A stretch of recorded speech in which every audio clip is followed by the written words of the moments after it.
Good morning class. कैसे हैं आप सभी? आई होप कि अच्छे होंगे। मेरी कक्षा में आप सभी का स्वागत है। पिछले क्लास में हम समश्रुति भिन्नार्थक शब्द से अभ्यास कार्य किए थे। आई होप कि आपको पूरी चैप्टर के दौरान कोई भी कमी नहीं रही होगी। पढ़ना बहुत ज़रूरी है, हमेशा से मैं कहती हूँ। और ये चैप्टर बहुत इजी है, थोड़ा बहुत डिफरेंट है। जैसा कि हमें डेफिनेशन कहती है, तो डेफिनेशन को अगर आप जान लेंगे तो आपको ये चैप्टर इजी लगेगी। लेकिन आज हम जो है इस चैप्टर का लास्ट हम बहुविकल्पी प्रश्न उत्तर करेंगे, जो कि बहुत ही इजी है और हमारे लिए जितना इजी है शायद मैं ऐसा उम्मीद करती हूँ कि आपके लिए भी इजी होगी। तो परिभाषा आपको समझ में अगर आ जाएगी, हमेशा मैं यही कहती हूँ कंसेप्ट क्लियर होनी चाहिए। अगर जैसे ही कंसेप्ट क्लियर होगी तो आप प्रश्न उत्तर आसानी से कर लेंगे। तो चलिए, परिभाषा में जैसे मैंने बताया कि परिभाषा बिल्कुल आसान है। कुछ शब्द ऐसे होते हैं जिनमें स्वर, मात्रा और व्यंजन में थोड़ा सा अलग होता है। ये बोलचाल में लगभग एक ही जैसे लगते हैं, परंतु उनके अर्थ में भिन्नता होती है। बोलने में, सुनने में एक जैसा होगा, लेकिन उसका जब हम अर्थ लिखेंगे और हम लिखेंगे कोई उसको अर्थ लिखने में, और जब हम कॉपी में पेज में लिखेंगे तभी भी हमको अलग लगेगी। यही है समश्रुति भिन्नार्थक शब्द। जैसे एक उदाहरण है घन और धन। दोनों में उच्चारण जब हम करते हैं तो कोई खास अंतर महसूस नहीं होता है, लेकिन जब हम कॉपी में लिखेंगे और उसके अर्थ में भिन्नता जरूर होगी। यही है समश्रुति भिन्नार्थक शब्द। आई होप कि अच्छे से समझ में आ गई होगी। तो चलिए, बिना देर किए हुए क्लास को आगे बढ़ाते हैं और आज हम बहुविकल्पी प्रश्न उत्तर को कर लेते हैं। तो पहला है, दिए गए समरूपी भिन्नार्थक शब्दों के सही विकल्प वाले समूह पर सही का चिन्ह लगाओ। हमेशा से ये प्रश्न नहीं आती थी, लेकिन आज क्या कह रहा है प्रश्न हमें कि विकल्प वाले समूह। समूह का अर्थ होता है झुंड, यानी एक से बढ़कर दो। अगर दो हो गया तो तीन हो गया तो वहाँ समूह हो जाता है, झुंड बोलते हैं उसको। जैसे इंग्लिश में बात करें तो उसे बंच बोलते हैं, गुच्छा। तो विकल्प वाले समूह पर सही चिन्ह का प्रयोग करें। तो पहला है बात और वात। बात और वात दोनों में बहुत डिफरेंट है, लेकिन अगर जब हम बोलचाल करते हैं अपने भाषा में बात करते हैं एक दूसरे से, तो हमें बात बोलें या वात बोलें तो कोई मार्क नहीं कर पाएगा। क्यों नहीं कर पाएगा? कि बात और वात में कोई फ़र्क ही नहीं पड़ता है। लेकिन जब हम उसको अलग लिखते हैं और उसके अर्थ जो है अलग है, इसलिए यही समश्रुति भिन्नार्थक शब्द को देखना है आपको। तो बात का है, ऑप्शन को देख लेते हैं। क है रात दिन। जब प्रश्न में दो है तो समूह बोला गया है प्रश्न में, तो यहाँ भी समूह में दो शब्द होंगे, रात दिन। आग हवा, नया पुराना। घ है बातचीत और हवा, दो दो शब्द का है। तो बात में है ना, जो बात का होता है तो क्या करते हैं हम लोग, एक दूसरे से कन्वर्सेशन करते हैं, तो बातचीत करते हैं। अब पहला, अगर आपको इसमें से दो में से, ध्यान दीजिएगा, ये मैं एक ट्रिक बता रही हूँ आपको, ये इस प्रश्न को कैसे करना है। अगर आपको दोनों शब्द में एक का आंसर आ गया ना, तो आप यही सोचिएगा कि वो ऑप्शन उसी को आपको लगाना है। जैसे एक में बात का आया तो बातचीत हो गया। आगे आप देख रहे हैं क ख ग में है ही नहीं बातचीत, तो जाहिर सी बात है घ में बातचीत है, तो यहीं आपको टिक लगा देनी है। ज़्यादा टाइम वेस्ट नहीं करना है क्योंकि समय बहुत कम होता है एमसीक्यू में। अब वात मतलब होता है हवा। ठीक है, नेक्स्ट बढ़ते हैं, पानी और पानी। सुनने में दोनों सेम है, लेकिन इसका अर्थ अलग अलग है। पानी जो हम जल पीते हैं, सारे लोग पीते हैं ना जल, तो पानी का अर्थ आपको जल है, तो ये पानी का जल। अब यहाँ तो ये ऑप्शन है ही नहीं, ऑप्शन में है क है जल थल, तो यहाँ जल भी दिया है। ख है जलना पैर, ये होगी नहीं। ग है पे कर, पे कर, ये भी है, कर मतलब हाथ होता है, ये भी नहीं होगा। घ है जल हाथ, अब पानी का मतलब होता है जल और पानी का मतलब होता है हाथ, तो ऑप्शन इसका सही जवाब हो जाएगा घ। ठीक उसी प्रकार चीर चीर, सिर्फ ई की मात्रा बड़ी ई और छोटी ई की मात्रा का फ़र्क है, लेकिन हम जब प्रोनाउंसिएशन करते हैं तो सेम होती है। अब देखिए ऑप्शन को देख लेते हैं। क है सदा फाड़ना, बिल्कुल नहीं होगा। ख है पुराना वस्त्र। एक चीर का मतलब जो छोटी ई है उसका मतलब होता है पुराना, और जब बड़ी ई की मात्रा जो होती चीर उसमें है वस्त्र, तो इसमें ऑप्शन आगे बढ़ना भी नहीं है, तो यही ऑप्शन ख हो जाएगा, पुराना और वस्त्र। ग में है पुराना चीरना, घ है कपड़ा पुराना, ये होगा नहीं। चलिए नेक्स्ट बढ़ते हैं। वक्ष वृक्ष, वृक्ष क्या होती है? जिसे हम पेड़ कहते हैं, ठीक है। पादप पेड़ कुछ भी बोलिए, पादप संस्कृत शब्द है। तो ऑप्शन को देख लेते हैं। क है पक्षी पेड़, पक्षी होगी नहीं क्योंकि यहाँ तो पक्षी का कोई है ही नहीं शब्द। ख है दिल दिमाग, ये भी नहीं होगा। ग है पेड़ पौधे, अगर पेड़ है तो वृक्ष का हो सकता है लेकिन पौधे तो है नहीं, तो वक्ष का मतलब होता है छाती। तो आप देख पा रहे हैं जिसमें छाती भी है और पेड़ भी है, तो ये आंसर आपका घ जो है इसमें ये सही है, तो सही चिन्ह का प्रयोग करनी है, राइट।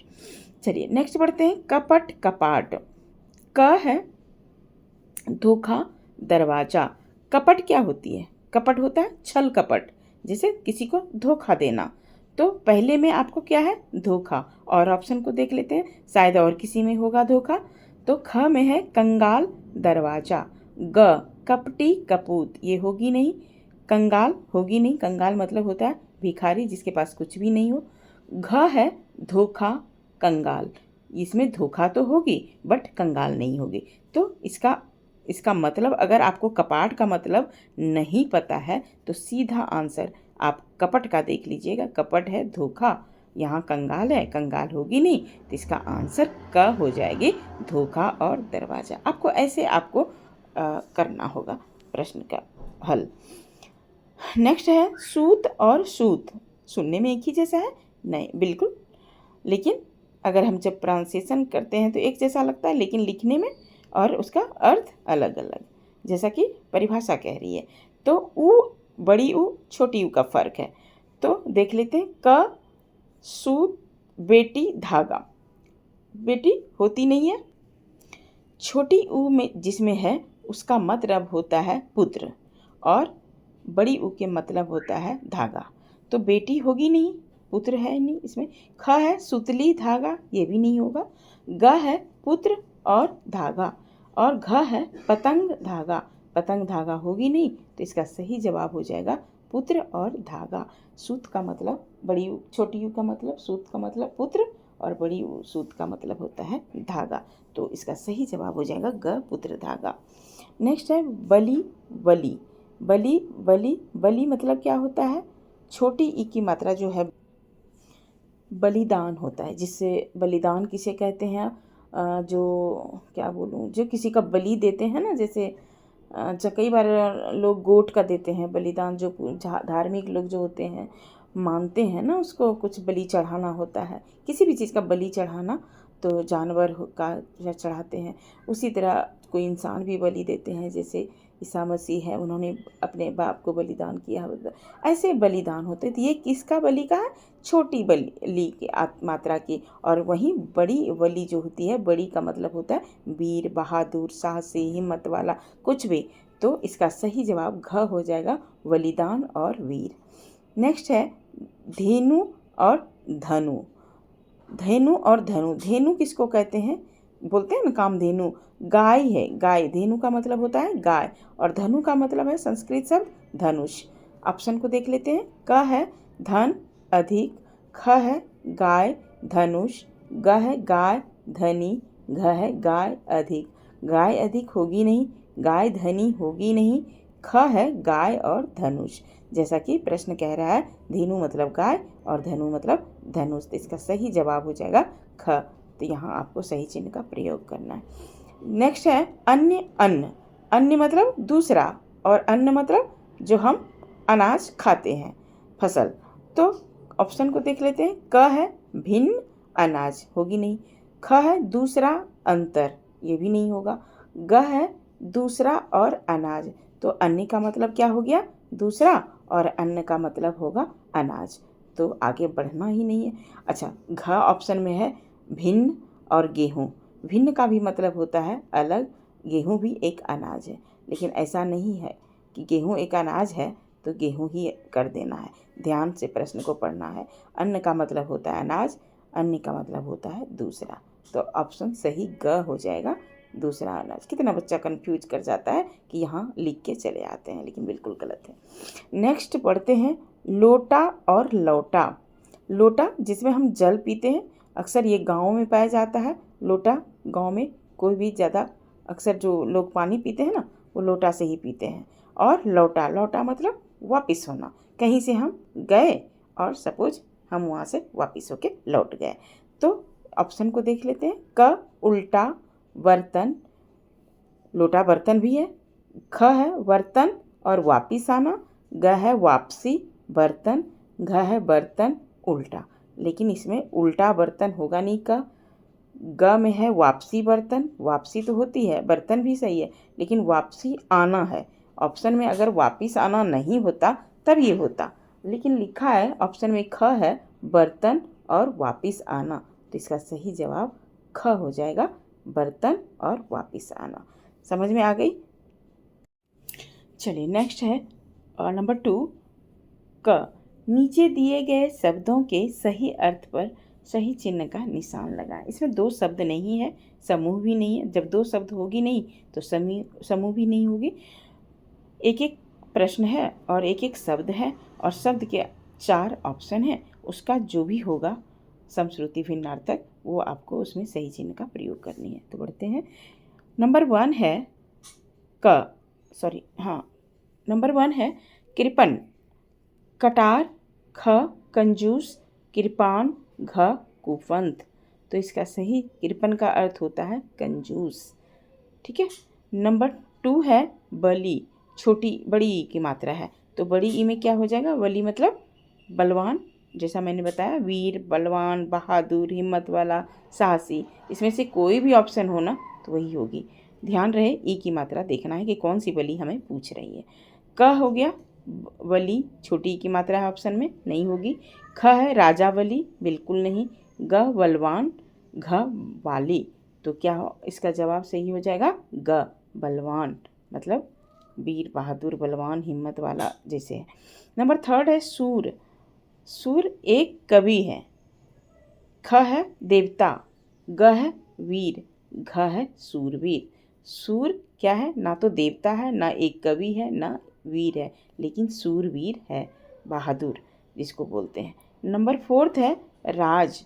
क है शासन, ख है रहस्य, ग है राजा, घ है राज। राज जो हर तरह का राज होता है। नेता लोग जैसे शासन करते हैं वो भी एक राज है। जो घर में सबसे प्रमुख होते हैं, मुखिया होते हैं, जैसे हम लोग के घर के प्रमुख फादर कहलाते हैं, तो उस पर हम राज करते हैं, है कि नहीं? राज मतलब एक तरह से ऐश करना, राइट? तो क्या है इसका सही है? शासन। इसका सही जवाब क हो जाएगा, शासन। शासन में सही चिन्ह का प्रयोग करनी है। नंबर 5 है एंड लास्ट है चालाक। चालाक किसे कहते हैं? चालक नहीं होगा। क है चलाने वाला, बिल्कुल नहीं होगा। ख है चालक। चालक किसे कहते हैं? जो गाड़ी को ड्राइव करते हैं, चलाते हैं। ग कटार। कटार जो तलवार होते हैं, बिल्कुल नहीं। घ है चालाकी। चालाकी मतलब होता है चतुर, जो चतुर चालाकी होता है वही होता है। तो इसका सही जवाब घ हो जाएगा, चालाकी। इसमें सही चिन्ह का प्रयोग कर देनी है। तो चलिए आज यहीं तक था, पूरा चैप्टर ख़त्म हो चुकी है, और तो आज की क्लास यहीं पर ख़त्म करते हैं। नेक्स्ट क्लास में देखेंगे, कुछ अलग चैप्टर लाएंगे आपके लिए। तो जाते जाते मैं आपसे एक सवाल पूछती हूँ कि तलवार बड़ी है या कलम? देखने में तलवार बड़ी है, कलम छोटी है, लेकिन बिल्कुल रॉन्ग है। तभी तो नेपोलियन ने कहा है कि दुनिया में 2 ही ताकतें हैं, तलवार और कलम। दोनों बहुत इम्पॉर्टेंट चीज़ है। तलवार अपनी जगह पे काम करती है, लेकिन कलम जो है उसमें से हमारी बहुत ज़्यादा इम्पॉर्टेंट है। चाहे आप बैंक जाते हैं तो अगर आपके पास पेन नहीं होती है तो किसी से मांगना पड़ता है कि नहीं। पोस्ट ऑफिस जाते हैं तो कलम मांगना पड़ता है। सपोज एग्जामिनेशन हॉल में जब आप प्रश्न आंसर अटेंड करते करते आपकी इंक खत्म हो जाती है तो वहाँ पेन की ज़रूरत। देखने में भले छोटी है, लेकिन जो तलवार से कलम शायद बड़ी है। तो इसीलिए मैं कहती हूँ कि हमेशा कलम का इस्तेमाल और बुक्स का करते रहिए। तो इसीलिए नेपोलियन ने यही कहा है कि दुनिया में दो ही ताकतें हैं, तलवार और कलम, और अंत में तलवार हमेशा कलम से हारती है। क्यों हारती है आपको पता चल गया। तो इसलिए हमेशा से पढ़ते रहिए। इसी तरह आज की क्लास मैं यहीं ख़त्म करती हूँ। मिलते हैं अगली कक्षा में। तब तक के लिए take care and bye bye.